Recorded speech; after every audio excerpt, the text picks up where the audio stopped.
বাংলাদেশের প্রধান রাজনৈতিক দলগুলোর বাইরেও যে কয়েকটি রাজনৈতিক দলের দীর্ঘ আন্দোলন সংগ্রামের সমৃদ্ধ ইতিহাস রয়েছে, তার মধ্যে অন্যতম বাংলাদেশের কমিউনিস্ট পার্টি বা সিপিবি। আজকে আমরা কথা বলবো দলটির সাধারণ সম্পাদক জনাব রহিন হোসেন প্রিন্সের সঙ্গে। জনাব প্রিন্স, আপনাকে স্বাগত আজকের এই অনুষ্ঠানে। জি, ধন্যবাদ আপনাকে। শুরুতেই আপনার কাছে আসতে চাই, আপনি নিশ্চয়ই অবগত যে লন্ডনে বিএনপির ভারপ্রাপ্ত চেয়ারম্যান জনাব তারেক রহমানের সঙ্গে প্রধান উপদেষ্টার একটি বৈঠক হয়েছে এবং সেই বৈঠকের পর একটি যৌথ বিবৃতি এসেছে। তাতে নির্বাচনের সময়সীমা প্রাথমিকভাবে নির্ধারিত হয়েছে ফেব্রুয়ারিতে। এই নির্বাচন অনুষ্ঠানের ব্যাপারে আপনারা কতটা আশাবাদী? না, দেখুন, সরাসরি কথা বললে এটা বলতে হয়, আসলে ওইটা যৌথ ঘোষণা কিনা এটা নিয়েও এখন প্রশ্ন উঠেছে, কারণ এখানে কোনো স্বাক্ষরের কোনো বিষয় নেই। এটা প্রথম কথা। দ্বিতীয় কথা, যে আমাদের প্রধান উপদেষ্টা শুধুমাত্র একটা দলের সাথে ঘোষণা, যৌথ কোনো স্বাক্ষরে এ ধরনের ঘোষণা দেওয়াটা যথাযথ কিনা।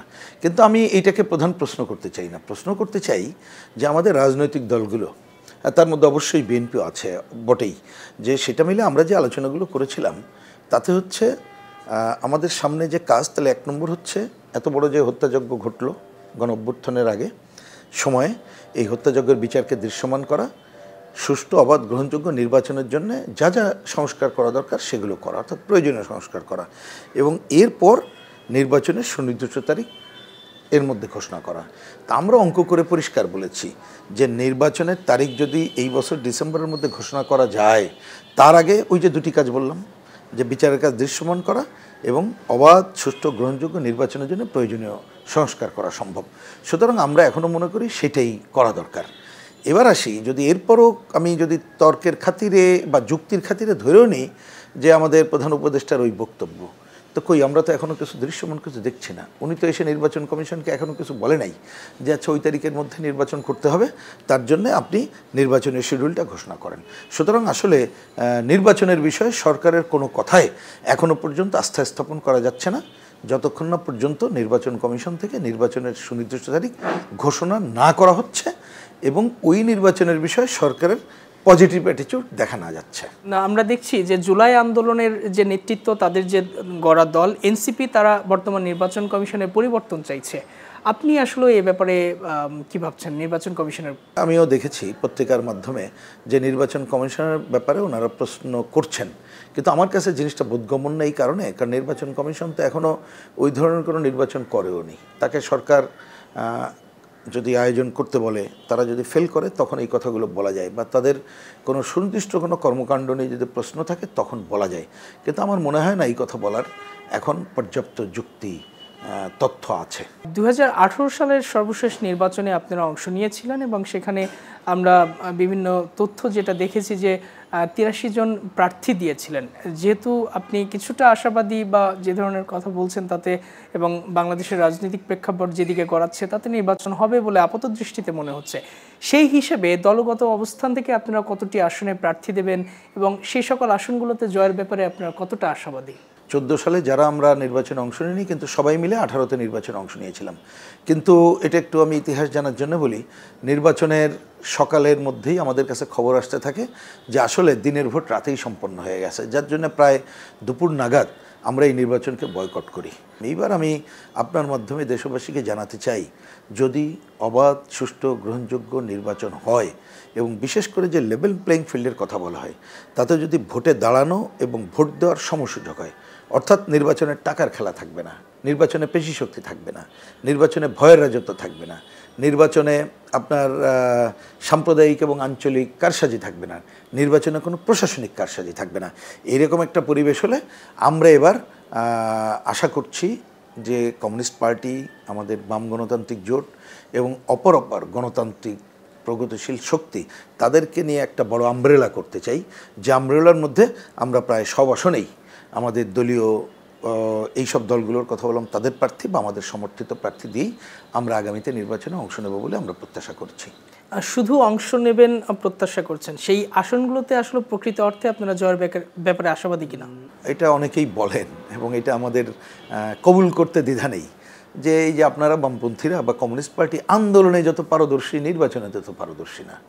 কথাটা ঠিক, কিন্তু নির্বাচনে পারদর্শী হই না কেন? ওই যে একটু আগে আপনাকে বললাম, টাকা, পেশি শক্তি, এইসব কারণে। তো যার জন্য বলছি, এইবার যেহেতু গণঅভ্যুত্থানের পরে একটা ইলেকশন হবে, যদি ওই ধরনের সমসুযোগ থাকে, তাহলে আমরা নিশ্চয়ই অনেক আসনেই বিজয়ের আকাঙ্ক্ষা করি। ঠিক এই প্রসঙ্গেই সেটি হচ্ছে যে বাংলাদেশে এখন তো এই মুহূর্তে যেহেতু আওয়ামী লীগ এক্সিস্ট করছে না এবং আওয়ামী লীগের রাজনৈতিক কার্যক্রম প্রশাসনিক ক্ষমতা বলে যেহেতু নিষিদ্ধ রয়েছে, সো অন্যান্য যে রাজনৈতিক দলগুলো রয়েছে, বিশেষ করে বিএনপি, জামাত বা এনসিপি যতটা রাজনৈতিক আলোচনায় বা নির্বাচন কেন্দ্রিক যতটা আলোচনায় রয়েছে, বামপন্থী দলগুলো কি আসলে এর প্রেক্ষাপটে আড়ালে চলে যাচ্ছে? না, আড়ালে একেবারেই যাচ্ছে আমি তো বলবো না, তবে এটা ঠিক আপনি যে কথাটা হয়তো বলতে চাইছেন বা বুঝতে চাইছেন, যে দলগুলোর নাম বললেন তারা নির্বাচন এবং অন্য বিষয়ে যত বেশি জনগণের সামনে ফোকাসড হচ্ছে, আমরা হচ্ছি না।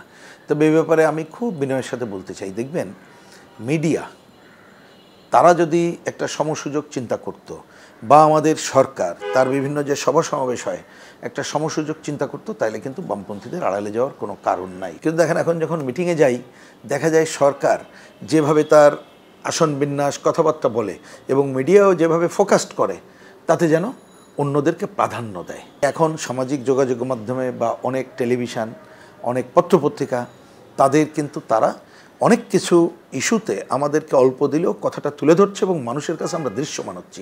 আমরা এইভাবে আমরা কি কথা বলতে চাই, অন্ততপক্ষে এটা যদি দৃশ্যমান করতে পারি এবং সেটা যদি জনগণের কথা হয়, আমার ধারণা আমরা দ্রুতই আরও দৃশ্যমানতার জায়গায় যেতে পারবো। আপনাদের প্রতিপক্ষ আপনাদের দিকে কিছু অভিযোগের তীর ছড়ে, সেই অভিযোগের মধ্যে একটি রয়েছে যে বাংলাদেশের কমিউনিস্ট পার্টি বা সিপিবি আওয়ামী লীগের বি টিম হয়ে কাজ করে। তো এই ইন্টেলেকচুয়ালি যেরকম এবং রাজনীতির মাঠে বুদ্ধিভিত্তিক এবং রাজনীতির মাঠে দুই দিক থেকেই বি টিম হয়ে কাজ করে, এর আসলে প্রতিক্রিয়া কি জানাবেন? এই অভিযোগটা একেবারে ভিত্তিহীন। তবে তাদের সাথে একসাথে হয়ে কাজ আমরা করেছি মুক্তিযুদ্ধের পর, এমনকি তখন স্বাধীনতা বিরোধী শক্তি, দেশি বিদেশি অপশক্তি যখন দেশকে স্বাধীনতা বিরোধী অবস্থানে নিয়ে যাচ্ছিল, অনেক সময় আমরা একাত্ম হয়ে কাজ করেছি। অনেক সময় ঐক্যের পাল্লাটা ভারী ছিল, সংগ্রামের পাল্লাটা কম হয়ে গেছিল। সুতরাং অতীতের আমাদের একসাথে কত সময় পথ চলেছি, এইটা দেখে কেউ যদি বলেন, তাহলে আমার মনে হয় আমি একটু তাদেরকে অনুরোধ করব, যদি প্রকৃত তথ্য, আমি শুধু তথ্যের কথা বলছি, যা সত্য ছিল সেটা আপনি তথ্য জনগণের কাছে যদি তুলে ধরতে পারি, তাহলে আমার ধারণা মানুষের মধ্যে যদি কারোর মধ্যে থেকে থাকে কোনো ভুল বোঝাবুঝি বা এটা নিয়ে কোনো প্রশ্ন, এই প্রশ্নের সহজ মীমাংসা হয়ে যাবে। মানবতা বিরোধী অপরাধের বিচার শেষ না হওয়া পর্যন্ত আওয়ামী লীগকে নিষিদ্ধ করা হয়েছে এবং নির্বাচন কমিশন এই দলটার নিবন্ধনও স্থগিত রেখেছে। যে প্রক্রিয়ায় এটি হলো, এটিকে আপনারা সমর্থন করেন কেন? না, নির্বাহী আদেশে কোনো রাজনৈতিক দল নিষিদ্ধ করার পক্ষে না, এটা আমাদের সংবিধান বিরোধীও বটে। আমাদের সংবিধান তো আমাদের সংগঠিত হওয়ার কথা বলার অধিকার দিয়েছে, সুতরাং ওইটা ঠিক না। কিন্তু অবশ্যই যে অন্যায় করবে, তার নেপথ্যের যারা থাকবে, তাদেরকে বিচারের কাঠগড়ায় দাঁড়াইতে হবে এবং তাদেরকে বিচারের সম্মুখীন করতে হবে। এটা নিয়ে আমাদের কোনো দ্বিধাদ্বন্দ্ব নাই। আপনার কি মনে হয়, দীর্ঘদিন তো আপনি পলিটিক্সের সঙ্গে আছেন, আওয়ামী লীগকে কামব্যাক করার কোনো সুযোগ আছে? যেই দলটি এখন ওই অর্থে দেশের মধ্যে ওই রকম উল্লেখযোগ্য কর্মকাণ্ড দেখি না, দু একবার মিছিলের খবরাখবর পাই, যদিও তাদের সে করার বাস্তবতাই নাই, কিন্তু সেই জায়গায় তারা যেভাবে এই যে অন্তর্বর্তীকালীন সরকার, তার বিরুদ্ধে তাদের যে পজিশন, সুতরাং এই সরকার থাকা অবস্থায় আমি তো রাজনীতিতে ফিরে আসার কোনো কি বলবো যে কোনো রেখাই দেখতে পাচ্ছি না, বা আমি আশাও করি না। আর মনে করি তারা যে হত্যাযজ্ঞ সংগঠিত করেছে, তারপরে তাদের যদি অন্য উপলব্ধি না হয়, আমি কিন্তু হত্যার বিচারের সাথে আগেই বলে দিছি, এবং জনগণ যদি গ্রহণ না করে, তাদের এই মুহূর্তে জনগণের কাছে এসে রাজনীতি করার কোনো নৈতিক অধিকার আছে এমন কিন্তু আমি দেখতেই পাচ্ছি না। প্রচলিত যে রাজনৈতিক ব্যবস্থা, সেটিকে ভেঙে নতুনভাবে একটা নতুন বাংলাদেশ করার স্বপ্ন অনেকেই দেখেছিল এবং তার প্রেক্ষিতে সরকার বেশ কিছু কমিশন গঠন করে এবং কমিশনের সুপারিশের ভিত্তিতে ঐকমত্য কমিশন যে বৈঠকে আপনারাও যাচ্ছেন, কিন্তু এটি হোঁচট খাচ্ছে বলে মনে হচ্ছে, আপাত দৃষ্টিতে দেখা যাচ্ছে। আপনি কতটা আশাবাদী?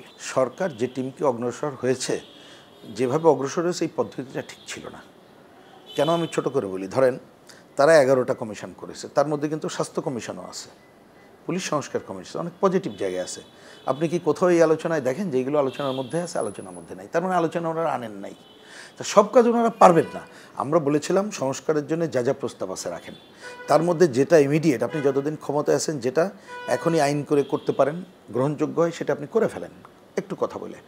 আর আপনি হাত দেন সুষ্ঠু গ্রহণযোগ্য নির্বাচনের জন্য যা যা সংস্কার করতে হয় সেই কাজটাই করেন, তাহলে ঐক্যমত্য হতে অসুবিধা আমরা আগাতে পারবো। কিন্তু তারা এটা না করে যে বিষয়ে আমরা দীর্ঘ আলোচনায় পরস্পরের একটা আদর্শিক দ্বিমত আছে, যেটাই ঐক্য হওয়ার কোনো সম্ভাবনা নেই, তারা ওইটাকে নিয়ে এসে এক ধরনের আমি বলবো তথাকথিত মেজরিটিতে ঐক্য করতে চাইছেন। কিন্তু রাজনীতিতে এরকম মেজরিটিতে তো কি আপনি ঐক্যবদ্ধ হবেন নাকি? আপনি যতই বলেন আপনি কি আমাকে সমাজতন্ত্র বাদ দিয়ে কোনো ঐক্যবদ্ধ করতে পারবেন? কারণ এটা আমার আদর্শ, আমি জনগণের কাছে ওইটা নিয়ে যাব, জনগণ করার কি করানোর উপরে নির্ভর করবেন। আপনি অনেকের আদর্শ বাঙালি জাতীয়তাবাদ, বাংলাদেশি জাতীয়তাবাদ, অনেকপন্থী, তারা সেটা নিয়ে যাবে। তো এইখানে তো জোরাজুরি করার ব্যাপার নেই। তারা যদি সুষ্ঠু অবাধ গ্রহণযোগ্য নির্বাচনের জন্য কী কী সংস্কার করা দরকার এই আলোচনা তোলে, ঐক্যমত্য হওয়া কোনো সংকট না, আমরা দ্রুতই সেটা যেতে পারবো। জনাব রুহিন হোসেন প্রিন্স, আমাদেরকে সময় দেওয়ার জন্য আপনাকে ধন্যবাদ। দর্শক, এতক্ষণ কথা বলছিলাম বাংলাদেশের রাজনীতির নানা ইস্যুগুলো নিয়ে। ভবিষ্যতেও আমরা নিশ্চয়ই এমন আয়োজন করব। স্টার নিউজের সাথেই থাকুন।